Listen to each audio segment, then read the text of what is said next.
Hello and welcome to my channel. तो आज के আমরা WBP प्लस केपी स्पेशल জিকে পার্ট 295 নিয়ে আলোচনা করব। তো ডিরেক্টলি জিকেতে চলে যাচ্ছি। নাম্বার 1, লোহিত রক্তকণিকার আকার ও বৈশিষ্ট্য কী? তো লোহিত রক্তকণিকা নিউক্লিয়াসবিহীন এবং দ্বি অবতল আকৃতির হয়। নেক্সট নাম্বার 2, লোহিত রক্তকণিকার আয়ু কতদিন? তো লোহিত রক্তকণিকার আয়ু প্রায় 120 দিন।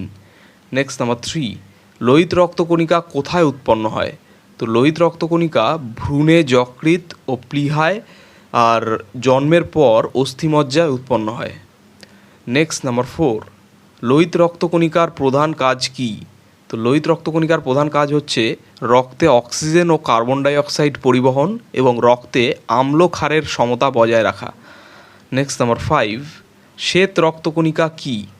তো শ্বেত রক্তকণিকা হচ্ছে নিউক্লিয়াসযুক্ত রক্তকণিকা যা জীবাণু ধ্বংস করে রোগ প্রতিরোধ সাহায্য করে।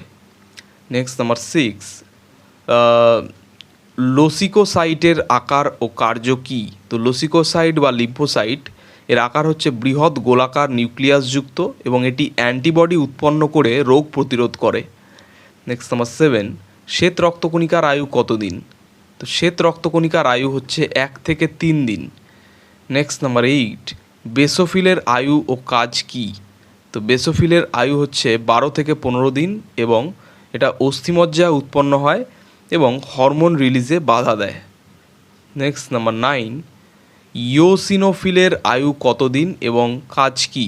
তো ইওসিনোফিলের আয়ু হচ্ছে 1 থেকে 10 দিন এবং এটা অস্থিমজ্জায় উৎপন্ন হয় এবং অ্যালার্জি প্রতিরোধে সাহায্য করে।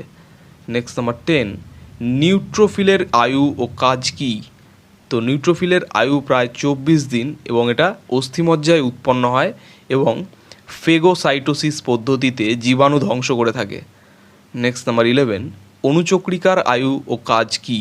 তো অণুচক্রিকার আয়ু প্রায় 3 থেকে 5 দিন এবং এটা অস্থিমজ্জায় উৎপন্ন হয় ও রক্ততঞ্চনে সাহায্য করে। তো এই ছিল 11টি খুব গুরুত্বপূর্ণ প্রশ্নোত্তর নিয়ে আলোচনা WBP plus KP special GK part 295 নিয়ে। তো চ্যানেলটি ভালো লাগলে অবশ্যই সাবস্ক্রাইব করো এবং পরবর্তী আপডেটগুলি পাওয়ার জন্য অবশ্যই নোটিফিকেশান বেলটি অন করে দিও। ধন্যবাদ।